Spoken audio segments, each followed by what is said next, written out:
Hello friends, welcome to best English classes. मैं हूं प्रतीक तंवर और आज हम पढ़ रहे हैं इंग्लिश लिटरेचर का एक बहुत ही important literary term, novel. Novel यानी उपन्यास।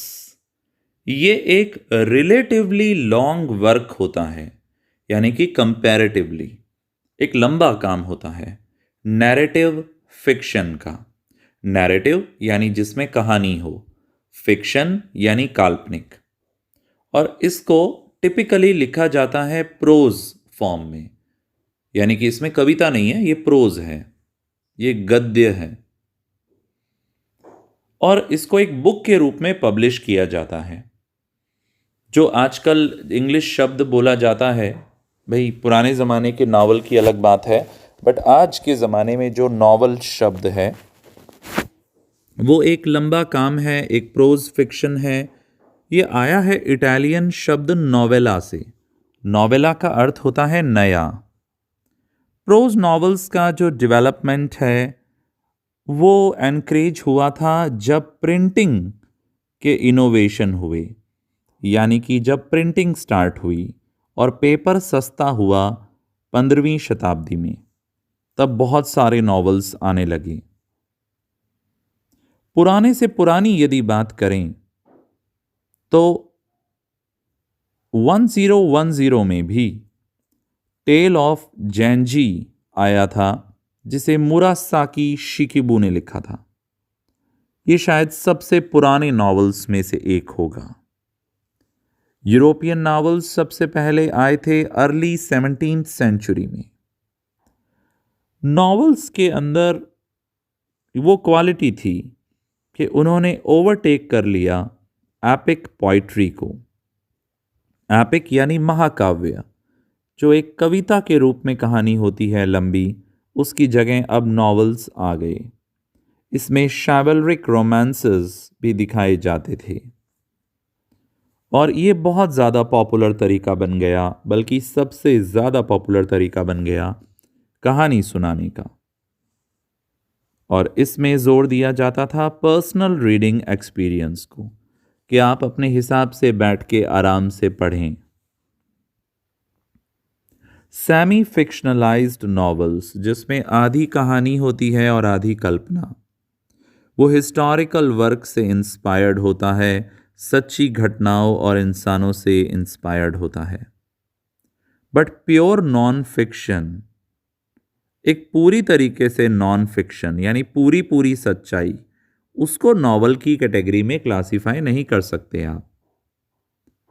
इसमें कोई स्पेसिफिक वर्ड काउंट नहीं है कि एग्जैक्ट कितने शब्दों का होना चाहिए एक नॉवल।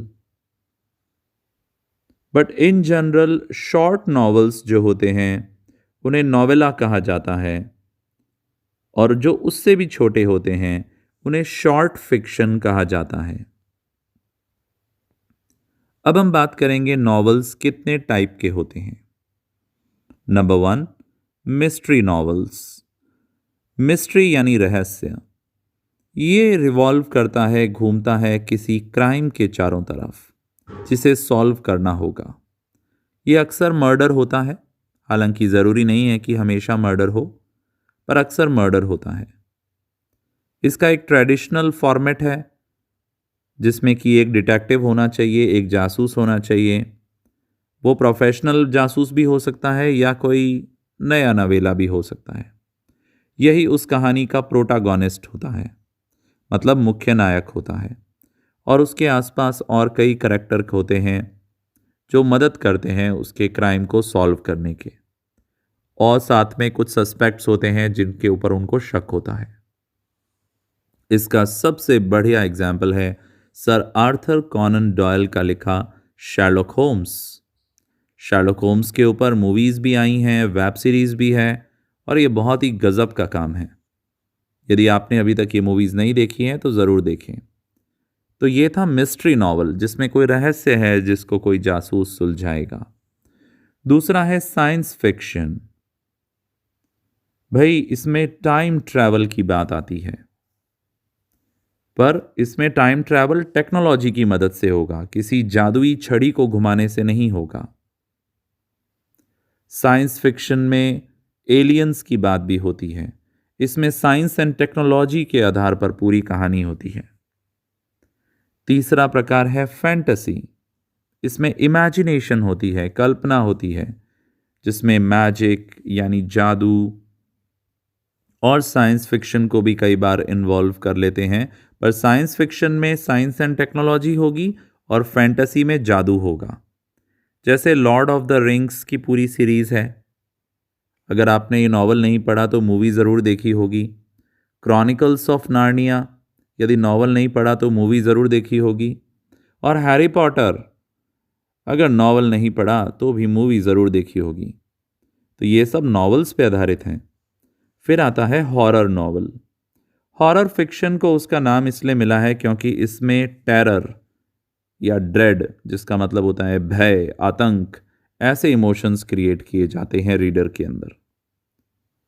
इसमें बहुत सारे स्केयरी यानी डरावने सुपर नेचुरल एलिमेंट्स होते हैं।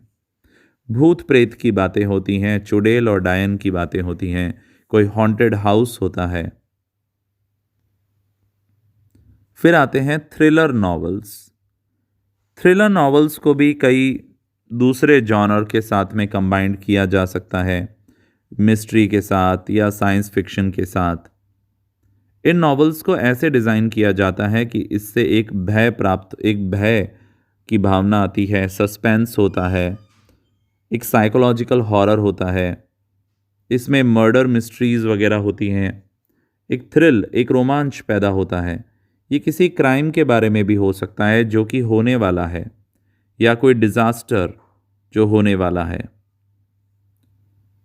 अगर हीरो या हीरोइन इसे नहीं रोकेंगे तो कुछ बहुत खतरनाक हो जाएगा। इसका अच्छा एग्जाम्पल है हार्ट ऑफ डार्कनेस। फिर कुछ रोमांस नॉवेल्स होते हैं जिसमें सिर्फ प्यार मोहब्बत की बातें होती है, लव एंड पैशन, जज्बातों की बातें होती हैं। इसका पूरा फोकस आमतौर पे दो कैरेक्टर्स पे होता है जिन्हें प्यार हो जाता है, फिर उनकी ज़िंदगी में कुछ प्रॉब्लम्स आती हैं, कुछ ऑब्स्टैकल्स, कुछ रुकावटें आती हैं जो उन्हें दूर कर देती हैं, और लास्ट में एक हैप्पी एंडिंग होती है। हिस्टोरिकल फिक्शन, ये एक सिंपल सी फिक्शनल कहानी होती है जो किसी पुराने समय में हुई है। कई बार कोई रियल टाइम बताया जाता है पास्ट का, जैसे वर्ल्ड वॉर सेकंड के टाइम के अंदर कोई काल्पनिक कहानी जोड़ देते हैं। इसका एग्जाम्पल है इवान हो या अ टेल ऑफ टू सिटीज़। ये भी हमारे यूट्यूब चैनल पे अवेलेबल हैं।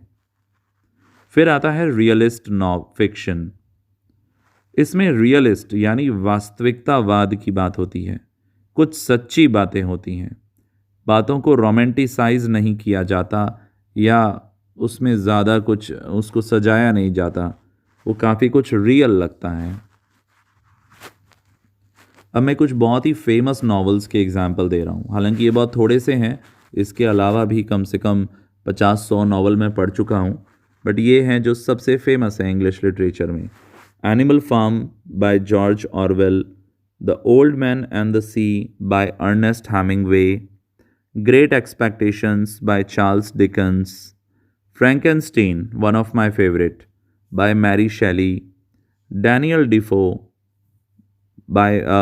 डिफो का लिखा हुआ मॉल फ्लैंडर्स, स्विफ्ट का लिखा हुआ गुलिवर्स ट्रैवल, और जैन ऑस्टन का लिखा प्राइड एंड प्रेजुडिस। इसके अलावा भी बहुत सारे नॉवेल्स हैं। क्या आपने कोई नॉवल पढ़ा है कभी, चेतन भगत का या किसी और का? यदि आपने पढ़ा है तो ज़रूर आप मुझे फीडबैक में बताएं, कमेंट बॉक्स में बताएं। फिर मिलेंगे एक और टॉपिक के साथ। चैनल पे नए हो तो जल्दी से जो रेड कलर का सब्सक्राइब बटन है उस पर क्लिक करो, बेल बटन को हिट करो ताकि रेगुलर आपको वीडियो मिल पाएँ। मैं इंग्लिश लिटरेचर के बहुत सारे वीडियोस अपलोड कर चुका हूं चैनल पे और रेगुलरली करता रहता हूं। हो सकता है आपके सिलेबस के बहुत सारे टॉपिक्स आपको इस पे मिल जाएं। प्लेलिस्ट चेक कर सकते हैं या डायरेक्ट भी सर्च कर सकते हैं। Thank you so much. अपने क्लासमेट्स के साथ भी शेयर करना इन वीडियोस को। Bye bye.